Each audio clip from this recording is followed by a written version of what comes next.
Hello friends, നമ്മൾ wedding ഗൗണിന് material എത്രയൊക്കെ എടുക്കണം എന്നുള്ളതിന്റെ ഡീറ്റെയിൽ ആയിട്ട് പറയാമെന്ന് ഞാൻ പറഞ്ഞിട്ടില്ലേ കഴിഞ്ഞ വീഡിയോയിൽ പോയത്.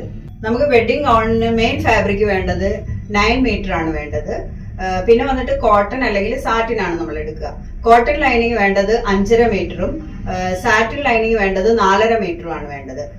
കോട്ടൺ ലൈനിങ്ങും സാറ്റിൻ ലൈനിങ്ങും രണ്ടും കൊടുക്കുന്നത് എന്തുകൊണ്ടാന്ന് വെച്ചാൽ നമ്മൾ വെഡിങ് ഗൗണിന്റെ അടിയിൽ സ്റ്റിഫ് നെറ്റ് വെക്കും. സ്റ്റിഫ് നെറ്റ് വെക്കുമ്പോൾ ആ സ്റ്റിഫ് നെറ്റിനെ നമ്മൾ കവർ ചെയ്യാനും ഒരു ബോൾ ഗൗൺ ഫീല് വരാനും വേണ്ടിയിട്ടാണ് നമ്മൾ ഗൗണിൽ ഇങ്ങനെ 2 ലൈനിങ് കൊടുക്കുന്നത്. ഗൗണിൽ സാറ്റിൻ ലൈനിങ്ങും ക്രേപ്പ് ലൈനിങ്ങും 2 യൂസ് ചെയ്യാറുണ്ട്. ക്രേപ്പ് ലൈനിങ് കുറച്ച് നമ്മൾ കോസ്റ്റ് കുറയ്ക്കാൻ വേണ്ടിയിട്ടാണ് സാധാരണ യൂസ് ചെയ്യുന്നത്. ഞാൻ എപ്പോഴും സജസ്റ്റ് ചെയ്യുന്നത് സാറ്റിൻ ലൈനിങ് ആയിരിക്കും. കാരണം പാർട്ടി വെയർ ഗൗണിൽ നമ്മൾ സാറ്റിൻ ലൈനിങ് കൊടുക്കുകയാണെങ്കിൽ കുറച്ചൊരു ഷൈനി ഒരു പാർട്ടി വെയർ ലുക്ക് ഒക്കെ വരണമെന്നുണ്ടെങ്കിൽ എപ്പോഴും സാറ്റിൻ ലൈനിങ് ആയിരിക്കും ഞാൻ സജസ്റ്റ് ചെയ്യുന്നത്. ഈ വീഡിയോ നിങ്ങൾക്ക് ഇഷ്ടമായെങ്കിൽ നിങ്ങളുടെ ഫ്രണ്ട്സിനും ഷെയർ ചെയ്ത് കൊടുക്കുക. കാരണം ഇത്ര അറിവുകൾ അവരും കൂടി മനസ്സിലാക്കട്ടെ. താങ്ക്